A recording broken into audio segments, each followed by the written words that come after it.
नमस्कार दोस्तों, स्वागत है आपका अपने प्लेटफॉर्म एनसीईआरटी बाय विक्रम पर। जैसा कि आपको पता है कि ये एनसीईआरटी के लाइन बाय लाइन एक्सप्लेनेशन के वीडियोज़ खास तौर पर बनाए जा रहे हैं हमारे साथी अध्यापकगण के लिए और जो बच्चे सिविल सर्विसेज की तैयारी करते हैं उनके लिए। तो दोस्तों, ये जो हमारी लाइन बाय लाइन एक्सप्लेनेशन की सीरीज है, इसमें हम पढ़ रहे थे क्लास 7 की साइंस विषय का विज्ञान विषय का अध्याय नंबर 2। इसके 2 क्लास हम पहले से ले चुके। यदि आप कंप्लीट बुक पढ़ना चाहते लाइन बाय लाइन, तो आप चैनल की प्लेलिस्ट वाले सेक्शन में जाइए। वहाँ पे आपको क्लास 7 की साइंस की प्लेलिस्ट अलग से मिल जाएगी। यदि आप क्लास 7 की स्पेशल बुक्स पढ़ना चाहते हैं, अन्य सब्जेक्ट भी पढ़ना चाहते हैं, तो आप एनसीईआरटी बाय विक्रम क्लास 7 नाम से चैनल सर्च कीजिए और उस चैनल की प्लेलिस्ट में आपको सिर्फ क्लास 7 के जो सब्जेक्ट हमने पढ़ाए हैं लाइन बाय लाइन, वही आपको प्लेलिस्ट में अरेंज कर दिए गए हैं, आपके लिए अलग से बना दिया गया है। और वो क्लास 7 में वहाँ आपको सिर्फ क्लास 7 के सब्जेक्ट की प्लेलिस्ट मिलेगी, आपको ढूँढने में आसानी हो रहेगी। तो मैं आशा करता हूँ ये जानकारी आपको समझ में आ गई होंगी। फिर भी आपको कोई डाउट है तो आप कमेंट करके पूछ सकते हैं। तो चलिए हमारा आज का जो लेक्चर है वो हम स्टार्ट करते हैं। तो दोस्तों, हमने इस अध्याय में अभी तक हम पढ़ रहे थे, क्या-क्या हमने पढ़ा? अम्ल, अक्षार और जो आपके उदासीन पदार्थ हैं, इनके हम टेस्ट कर रहे थे कि कैसे पता चलेगा कि कौन-कौन से ऐसे सूचक हैं जो हमें पदार्थ की प्रकृति बताएँगे कि वो अम्लीय है, क्षारीय है या फिर उदासीन है। तो हमने 3 टेस्ट पढ़े भी। पहले आपका क्या पढ़ा था? हमारे पास लिटमस पेपर थे, लाल था और आपका क्या था? नीला लिटमस पेपर था अभी। ठीक है? जो पदार्थ हमारे पदार्थ अम्लीय हैं और ये आपके क्षारीय हैं और ये आपके उदासीन हैं। तो आप बताइए, जो नीले को लाल कर देगा वो क्या कहलाएगा? अम्लीय कहलाएगा। ठीक है? जो लाल को नीला कर देगा, यहाँ लिख देता हूँ, जो लाल बना देगा भी, तो वो आपका अम्लीय है। और जो अक्षारीय क्या कर बनाएगा? नीला भी। और इसमें नो चेंज आपका होगा। तो लिटमस पेपर वाला आपको अच्छी तरह से याद आ गया। फिर हमने बनाया था पुष्प अर्क भी। क्या बनाया था?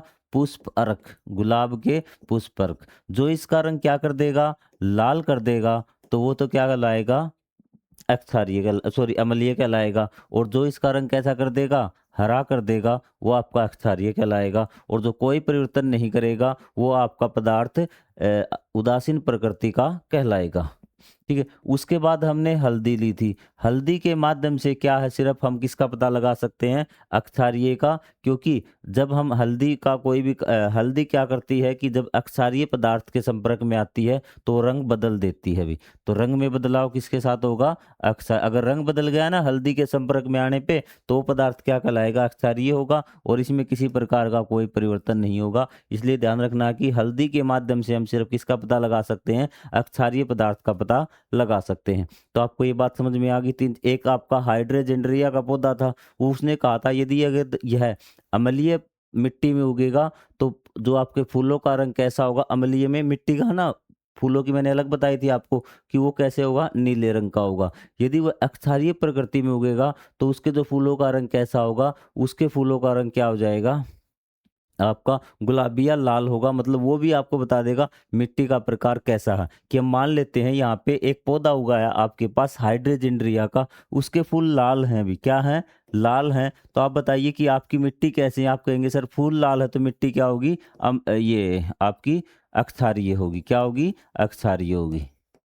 ठीक है? क्योंकि मैंने कहा था मिट्टी क्षारीय होगी तो फूलों का रंग लाल भी। तो एक पौधा यहाँ पे उगा हुआ है अभी, उस हाइड्रोजेंड्रिया का, उसके जो फूल हैं नीले हैं। तो आप कहेंगे सर मिट्टी कैसी है यहाँ की? आप कहेंगे यहाँ की मिट्टी अम्लीय है। ये बात समझ में आई क्या?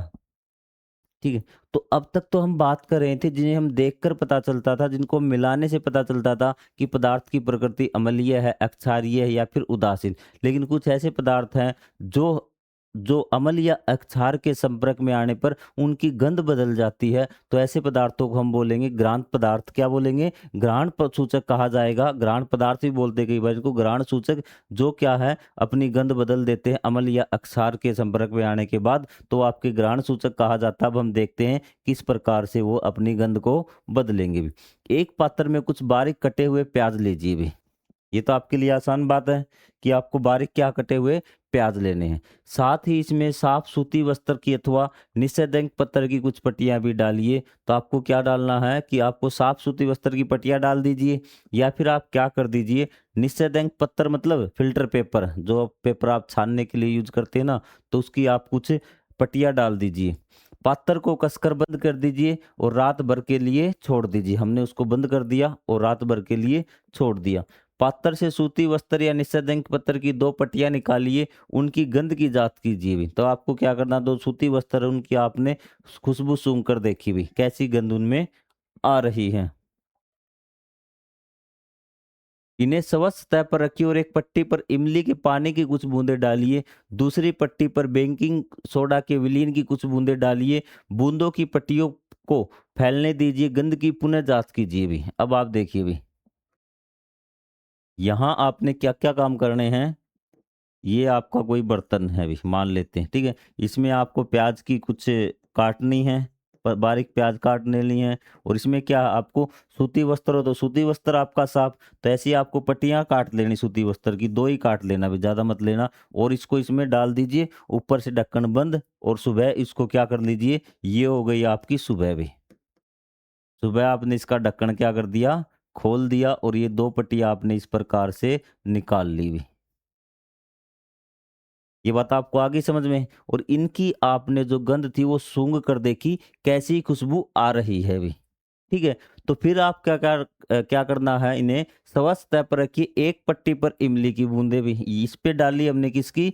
इमली की बूँद भी, ठीक है? इमली की बूँद मतलब आपको पहले से पता ना इमली अम्लीय होती है, एक पे हमने अम्लीय प्रकृति का पदार्थ डाल के देखा और एक पे हमने अक्षारीय प्रवृत्ति का मतलब बेकिंग सोडा के विलयन, विलयन मतलब घोल भी, कई बार बता चुका हूं मैं, विलयन क्या होता है आपका, घोल होता है भी। तो इस पे हमने बेकिंग सोडा का विलयन डाला भी, ठीक है। अब क्या है, बूंदों को पट्टियों पर फैल, बूंदे इस पे पट्टियों पे फैलेंगी भी, ठीक है, क्योंकि वो गीली है ना, तो वो क्या है, उस पे फैलेंगी भी। गंध की पुनः जांच कीजिए, क्या आपने प्याज के टुकड़ों से तैयार की गई पट्टियों पर इमली के पानी और बेकिंग सोडा का विलयन डालने से पूर्व और पश्चात आने वाली गंध में किसी प्रकार का परिवर्तन अनुभव हुआ? अपने अवलोकनों से अभिलेखित कीजिए। तो आपको ये देखना है, क्या उनकी जो गंध आ रही थी उसमें थोड़ा बहुत परिवर्तन हुआ या नहीं हुआ भी। इसी प्रकार आपको अन्य जो पदार्थ लिए थे ना, आपने बेकिंग सोडा लिया था, आपने इमली ली थी, आपने वो क्या क्या लिया था, आंवले का रस लिया था, और भी जो पदार्थ हमने स्टार्टिंग में लिए था, आपका सिरका लिया था, ठीक है? तो सारे इस प्रकार से आपको जांच करनी बारी-बारी से भी, ठीक है? अब एक वैज्ञानिक के बारे में देख लीजिए कि आचार्य प्रफुल्ल चंद्र रे को आधुनिक भारत रसायन, सॉरी एक बार मैं आपको पहले वही क्लियर करवा देता हूँ, ठीक है? तो आपको इन परिवर्तन लिखने, मैं आपको बता देता हूँ कि जो अम्लीय पदार्थ है ना, तो उसमें गंध आपकी क्या हो जाएगी, तीखी हो जाएगी। क्या हो जाएगी? तीखी गंध हो जाएगी। वहां से आपको पता लग जाएगा कि वो पदार्थ क्या है, अम्लीय है। आपको आगे बात में ये एक्सपेरिमेंट आपको इस प्रकार से पता लगा सकते हैं। फिर भी आपको कोई डाउट हो तो आप कमेंट करके पूछ सकते हैं भी।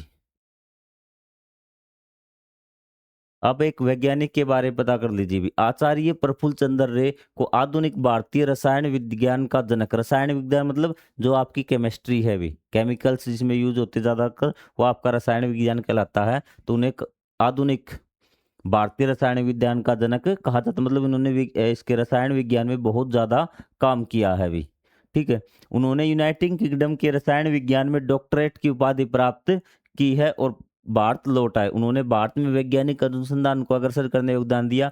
उन्होंने सामान्य संवत 1901 में भारत की प्रथम फार्मास्यूटिकल कंपनी की स्थापना की भी। जो पहली दवाओं की जो कंपनी थी वो इन्होंने ही बनाई थी भी भारत में, ठीक है। की स्थापना भी की। वे भारतीय संस्कृति और ज्ञान परंपराओं में निहित व्यक्ति थे।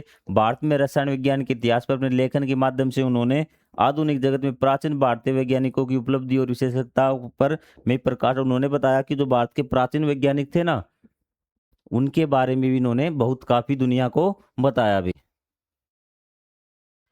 समाज सुधारक पीसी रे ने शैक्षणिक संस्थाओं में शिक्षा के माध्यम के रूप में मातृभाषा के उपयोग का भी समर्थन किया। उन्होंने कहा कि इस बात का कि हमें जो आपकी शिक्षा है ना, वो मातृभाषा में दी जानी चाहिए ताकि बच्चों को अच्छे से समझ में आए। अब कुछ बच्चे जैसे हिंदी मीडियम में अच्छे समझ लेते हैं, कुछ बच्चे अपने इंग्लिश मीडियम में जिनका इंग्लिश टच होता है, तो सभी बच्चे ज़रूरी नहीं कि हम एक ही भाषा थोपें, जिस बच्चों को जो भाषा पसंद हो उसी भाषा में शिक्षा पढ़ाई जानी चाहिए। ये इनका मत था, इन्होंने रसायन क्षेत्र में बहुत ज़्यादा काम किया, तो इस चीज़ को याद रखना। यहाँ से क्वेश्चन बनेगा कि आपका आधुनिक भारतीय रासायनिक विज्ञान के जनक के रूप में किसे जाना जाता है?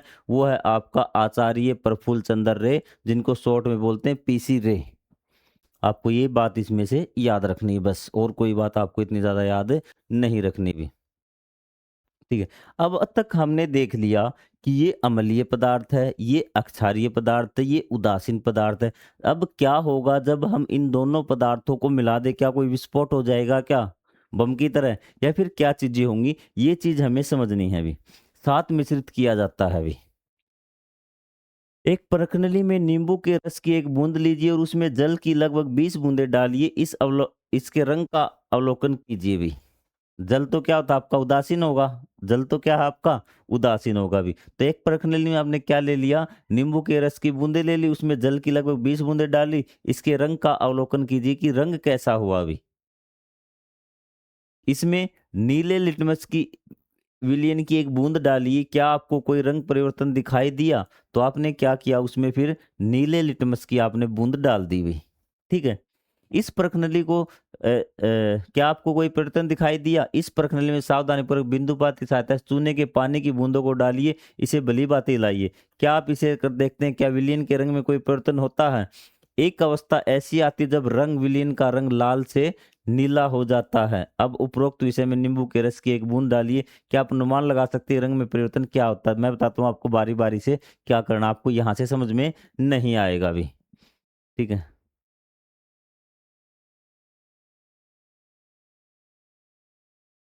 ठीक है। तो हमने सबसे पहले क्या लिया था अभी?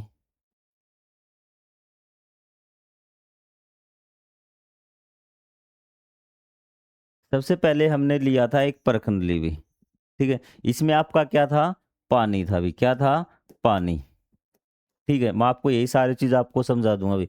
पानी में आपने क्या बनाई? नींबू की बूंदे भी। क्या थी? नींबू की बूंदे। आप कहेंगे सही सर।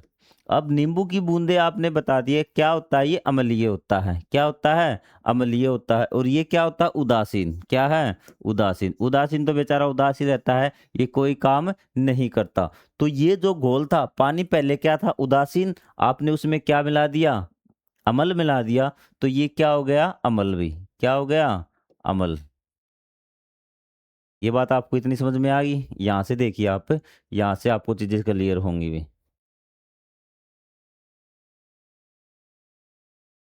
नीला लिटमस विलियन मिलाने के बाद पश्चात विलियन का रंग, और यहाँ पे हमने क्या कर दिया? उसमें अब नीले लिटमस की कुछ बूंदे डाल दी। और इसके अंदर है क्या अभी? अभी फिलहाल इसके अंदर क्या है? आप कहेंगे सर इसके अंदर तो नींबू का रस है और क्या है? पानी है। तो नींबू का रस, पानी क्या? उदासीन। और ये क्या? अम्लीय। तो आपका ये पदार्थ कैसा हो गया? अम्लीय ही हो गया। अगर अम्लीय होगा तो जो पदार्थ का रंग कैसा हो जाएगा? नीला लिटमस क्या कर देता है? लाल कर देता है। जो अम्ल है, नीले लिटमस को क्या कर देगा? लाल कर देगा। यहाँ तक बात समझ में आ गई आपको? हाँ सर, यहाँ तक बात समझ में आ गई भी। चूने के पानी मिलाने के पश्चात विलयन का रंग भी। अब हमने क्या कर दिया कि चूने के पानी मिला दिया इसमें, और रंग इसका क्या हो गया? किसी प्रकार का नहीं रहा, मतलब बिल्कुल सफेद सा हो गया। तो आप कहेंगे सर रंग कहाँ गया? अगर अम्लीय होता तो क्या होता?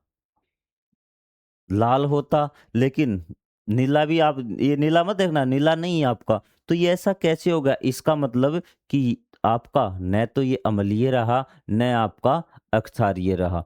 अम्ल और अक्षार आपस में मिलके क्या बना देंगे? अम्ल और अक्षार आपस में मिलके उदासीन बना देंगे। कोई रंग इसमें नहीं रहेगा भी। ये बात आपको आई समझ में?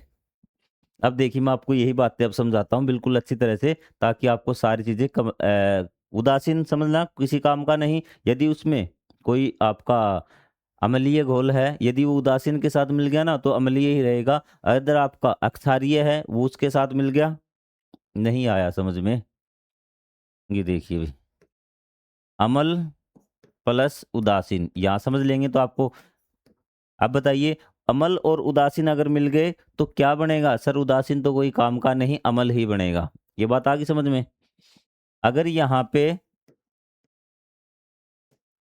उदासीन और अक्षारीय मिल गए तो क्या बनेगा सर? उदासीन तो कोई काम का नहीं, जो घोल बनेगा वो अक्षारीय ही बनेगा। ये बात क्लियर?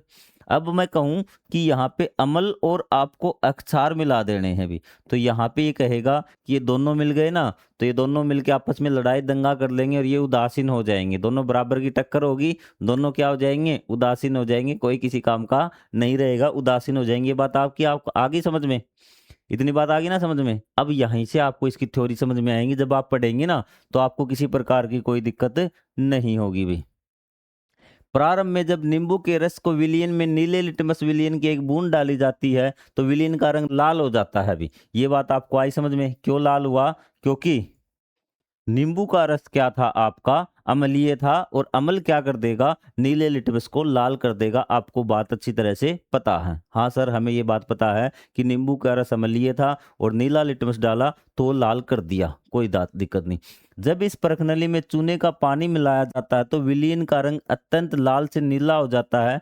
इससे ज्ञात होता है कि परखनली में उपस्थित विलयन अब अम्लीय नहीं रहा वे। ठीक है, अब जैसे लाल रंग था ना, और जैसे ही हमने उसमें क्या डाला, जब हमने क्या डाला कि आपका अक्षार डाला तो वापिस वो नीला हो गया। अब उसमें देखिए ध्यान से, अब ये चीज आपको समझ में आ गई ना, तो सारी बातें समझ में आ जाएंगी, और इससे आसान तरीका है भी नहीं। ये आपका ये था भी आपका, मैं आपको सारी चीजें अलग अलग दिखाऊंगा अब की बार, ताकि आपको चीजें क्लियर हों। ये आपकी नींबू की बूंदे दिख रही हैं भी आपको? अच्छा, दिख रही हैं? ठीक है सर। तो आपको क्या करना है अब इसमें?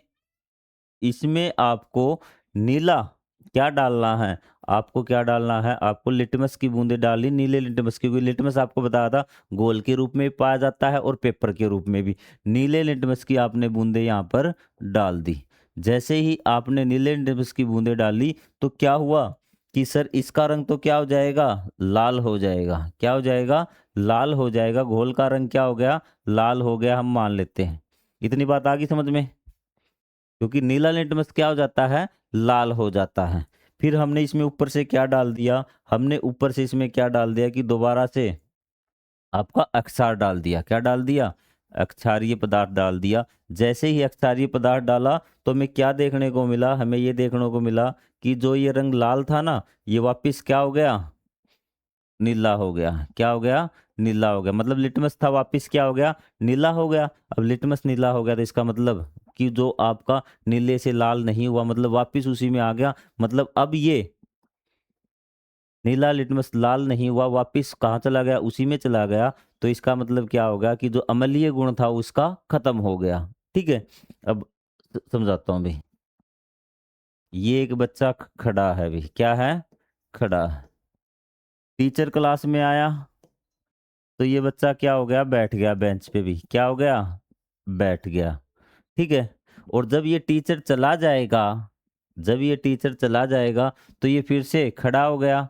तो आपको पता लगा कि बच्चा कब खड़ा होता? जब ये टीचर चला जाता है। तो वैसे ही जब ये अम्लीय था ना, अम्लीय था तो रंग कैसा था? लाल। लेकिन जब इसका अम्लीय गुण चला गया तो ये कैसा हो गया? नीला। तो मतलब जब हमने उसको किसी अम्ल में अक्षार को मिलाते हैं तो उसमें न तो अम्ल के गुण बचते हैं न अक्षार के गुण बचते हैं, वो क्या हो जाता? उद्देश्यहीन हो जाता, कोई परिवर्तन नहीं होगा, जैसा वैसा रहेगा। अब आपको बात समझ में आ गई होगी। ठीक है, तो इसने कहा, अब देखिए यहां से कि अत्यंत लाल से नीला हो जाता है। इससे ज्ञात होता है कि प्रखनली में उपस्थित विलयन अब अम्लीय नहीं रहा, उसका अम्लीय गुण समाप्त हो गया। क्योंकि पहले वो अम्लीय था, हमने उसमें क्या मिला दिया? अक्षारीय। दोनों एक दूसरे को काट माट मचा के उदासीन मचा बना देंगे। चूने के पानी ने अम्ल के प्रभाव को उदासीन कर दिया। अभी चूने के पानी ने मतलब, क्योंकि वो चूने का पानी क्या है? अक्षारीय है। भी क्या है? अक्षारीय। जब किसी अम्ल के विलयन को किसी अक्षार के विलयन में पर्याप्त मात्रा में मिलाया जाता है तो हम देखते हैं कि परिणामी विलयन न तो अम्लीय और न ही अक्षारीय रहता है। ऐसी अभिक्रियाओं को उदासीनीकरण अभिक्रियाएं कहते हैं। यहाँ से क्वेश्चन आएगा आपको, उदासीकरण अभिक्रिया किसे कहते हैं? उदासीनीकरण मतलब जिसमें हम कोई पदार्थ है उसकी जो प्रकृति है वो कैसी बनाए? उदासीन। जब हम किसी अक्षारीय पदार्थ में या फिर अक्षारीय विलयन में अम्लीय विलयन बनाकर मिलाकर उसके अम्लीय और अक्षारीय दोनों गुण क्या हो जाते हैं, समाप्त हो जाते हैं, तो वो आपका नया पदार्थ क्या बनता है, उदासीन पदार्थ बनता है। इसको हम उदासीनीकरण अभिक्रिया बोलते हैं। आई आप बात समझ में? जरूरी नहीं आप चाहे अक्षारीय में अम्ल मिला दो, अम्लीय मिला दो, चाहे अम्लीय में अक्षारीय मिला दो, दोनों मिलने के बाद उनके न तो उसमें अम्लीय गुण रहेंगे ना आपके अक्षारीय गुण रहेंगे, तो इस कारण वो पदार्थ की प्रकृति कैसी हो जाएगी, उदासीन हो जाएगी। और इस अभिक्रिया को हम बोलेंगे उदासीनीकरण अभिक्रिया। यहाँ से दोबारा समझिए, आपकी बात समझ में आ जाएगा। जब किसी अम्ल के विलयन को, विलयन मतलब घोल भी, किसी अक्षार के विलयन में पर्याप्त मात्रा में मिलाया जाता, तो हम देखते हैं कि परिणामी विलयन, जो विलयन उनके दोनों के मिक्सचर से बनाना, उस विलयन न तो अम्लीय है न ही अक्षारीय। हम ऐसे ही बोल सकते हैं, जब किसी अक्षारीय के विलयन को, किसको, अक्षारीय के विलयन को किसी अम्लीय में, चाहे अम्लीय विलयन को अक्षारीय में मिलाओ, चाहे अक्षारीय को अम्लीय में मिलाओ, जो रिजल्ट आएगा ना, जो दोनों के मिलने के बाद जो विलयन रहेगा, उसमें न तो अम्लीय गुण रहेगा न अक्षारीय गुण रहेगा, वो क्या हो जाएगा, उदासीन विलयन आपका मिल जाएगा। इसी अभिक्रिया को हम बोलेंगे उदासीनीकरण अभिक्रिया। इसमें कोई डाउट हो तो आप कमेंट करके पूछ सकते हैं अभी। उदासीनीकरण अभिक्रिया में ऊष्मा के उत्सर्जन होने के साथ साथ लवण और जल का भी उत्पादन होता है भी। ठीक है, इसने कहा कि यहाँ पे बात याद रखना भी, हमने क्या मिलाया भी, अम्ल, उदासीनीकरण अभिक्रिया बता रहा हूं मैं, प्लस अक्षार, क्या होगा, अम्ल और अक्षार आपके पैदा होंगे। अब इसमें क्या बनेगा भी, इसमें बनेंगे लवण भी। क्या बनेंगे, लवण। लवण क्या होते हैं मैं आपको बताऊंगा डिटेल में। लवण प्लस में जल, क्या बनेगा, जल। लवण प्लस में जल, और साथ में क्या रिलीज होगी, उष्मा। क्या रिलीज होगी, उष्मा, मतलब हीट, आपको गर्मी का अनुभव होगा। ठीक है, दैनिक जीवन में अनेक उदाहरण है जहां आप उदासीनीकरण प्रक्रिया के उपयोग देख सकते हैं। आइए पता करते हैं हमारे दैनिक जीवन में कहाँ कहाँ उदासीनीकरण अभिक्रिया होती है भी।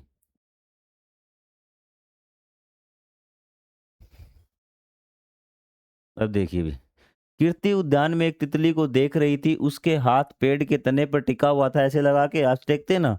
अचानक एक लाल चींटी ने उसे काट लिया, उसकी त्वचा लाल हो गई, उसे बहुत दर्द हुआ भी। ठीक है, उसके भाई ने प्रभावित क्षेत्र पर नम बेकिंग सोडा लगाकर उसकी सहायता की, जिससे उसे दर्द से आराम मिला। क्या आपको लगता है कि इसका क्या कारण हो सकता है अभी? ठीक है, अब देखिए भी, जो आपकी कीर्ति थी वो आप तितली देख रही थी, उसके चींटी लड़ गई, उससे चाहे मधुमक्खी लगा लीजिए, ठीक है, उसको बहुत तेज दर्द हुआ, तो उसके भाई ने क्या किया, बेकिंग पाउडर का जो आपका बेकिंग सोडा ना, उसका घोल बनाया, वो लगा दिया भी, तो उसको दर्द में आराम हुआ। इस चीज से क्या पता चलता है भी आपको, जब चींटी काटती है तो त्वचा में एक अम्लीय द्रव, फॉर्मिक अम्ल, चींटी में आप ध्यान रखना, चींटी का जो डंक होता है उसमें कौन सा अम्ल होता है, फॉर्मिक अम्ल भी। यहाँ पे उसने हाथ में छोड़ दिया फॉर्मिक अम्ल, क्या छोड़ दिया, फॉर्मिक अम्ल। ये बात आपको समझ में आ गई। और उसके भाई ने जहाँ पे डंक लगा था वहां पे क्या लगा दिया, अक्षारीय प्रवृत्ति का बेकिंग सोडा। क्या लगा दिया, बेकिंग सोडा भी।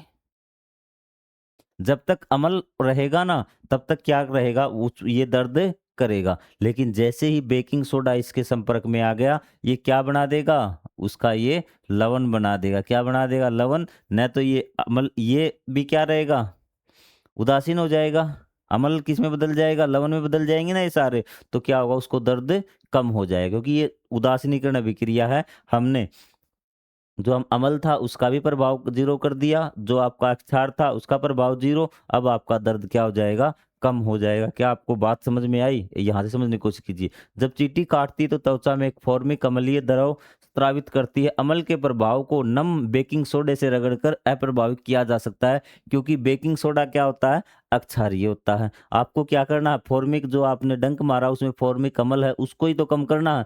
फॉर्मिक अम्ल को कम करने के लिए क्या करते हैं, हम डालते हैं क्या, अक्षार। अक्षार डालने के बाद अम्लीय प्रभाव खत्म, क्योंकि दोनों एक दूसरे के प्रभाव को खत्म करते हैं भी। अप्रभाव किया जा सकता है क्योंकि बेकिंग सोडा अक्षारीय होता है। आपके क्षेत्र में चींटियों के काटने पर उपचार करने के कौन कौन से उपाय किए जाते हैं, ध्यान रखना कि जो भी अपने आसपास चींटियों के काटने के जो उपाय किए जाते हैं ना, वो सीधा है कि अक्षार उस पे लगा दीजिए भी। अब दूसरा भी,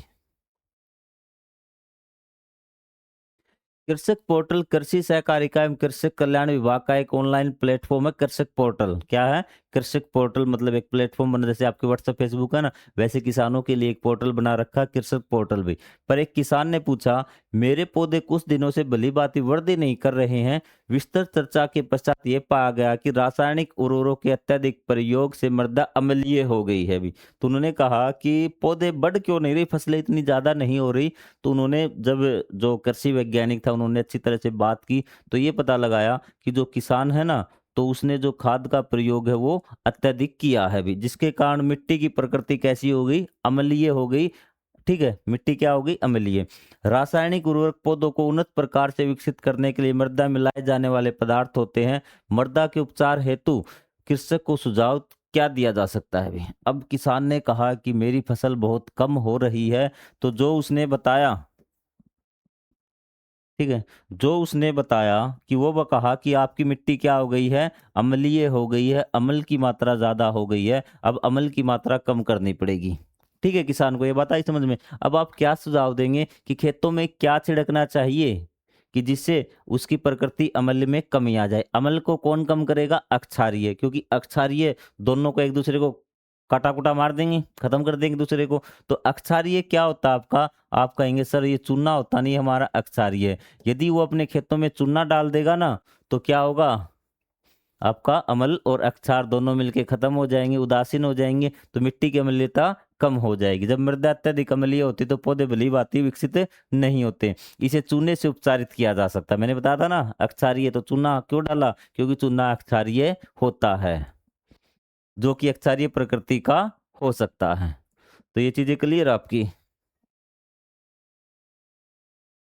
और यदि मृदा अक्षारीय है तो उसमें हम जैविक खाद और कंपोस्ट की गई पत्तियां जैसे कार्बनिक पदार्थ मिलाए जाते हैं। कार्बनिक जो पदार्थ होते हैं ना, अगर मिट्टी अक्षारीय हो गई ज्यादा तो हम क्या मिलाएंगे? जो कार्बनिक पदार्थ है ना, जो आपकी जैविक खाद है, वो कार्बनिक पदार्थ अम्ल छोड़ते हैं। जो मृदा की अक्षारीय प्रकृति को उदासीन कर देते हैं, वो क्या कर देंगे? अम्ल छोड़ेंगे। अम्ल छोड़ेंगे तो अक्षार का प्रभाव खत्म, तो वो क्या हो जाएगी? उदासीन आपकी हो जाएगी। कभी कभी मृदा उदासीन हो सकती है, परंतु उसमें उगने वाले पौधों का विकास उचित प्रकार से नहीं होता। यह मृदा पोषक तत्वों की कमी के कारण हो सकता है भी। तो उसने कहा कि मिट्टी हमारी कैसी होनी चाहिए? उदासीन होनी चाहिए। क्या होनी चाहिए? उदासीन, न तो ज्यादा अक्षारीय होनी चाहिए, न आपकी अम्लीय। तो उसने कहा कि एक किसान के पास मिट्टी उदासीन थी उसकी, फिर भी पौधों की वृद्धि ठीक से नहीं हो रही थी। अब कमी मिट्टी में नहीं थी, मिट्टी में जो पोषक तत्व पौधों को चाहिए उसमें कमी थी। एक कमी तो क्या होती है कि आपकी अम्लीय ज्यादा होगी, एक अक्षारीय ज्यादा होगी। ये कमी दूर कर दी हमने। अम्लीय थी उसमें अक्षारीय चूना मिला दिया, जो आपकी ये थी उसमें हमने अम्ल मिला दिया। तो अब क्या होगा कि अब पोषक तत्वों की कमी है उसमें, मिट्टी हमारी उदासीन होनी चाहिए भी। अगर फिर भी नहीं हो रही, मिट्टी उदासीन है, फिर भी फसल नहीं हो रही, तो कमी किसकी है? पौधों में, सॉरी, पोषक तत्वों की कमी है मिट्टी में भी। तो आगे करेंगे हम अगले पार्ट में। ठीक है, तब तक के लिए जय हिंद, जय Bharat, thank you very much. क्योंकि लाइट चली गई है और यहाँ पे आपको टू टू की आवाज़ आ रही होगी, अगर एक दो मिनट में मैंने सिस्टम ऑफ नहीं किया तो आपका बंद ही हो जाएगा। तो मिलेंगे अगले पार्ट में, तब तक के लिए जय हिंद, जय Bharat, thank you very much.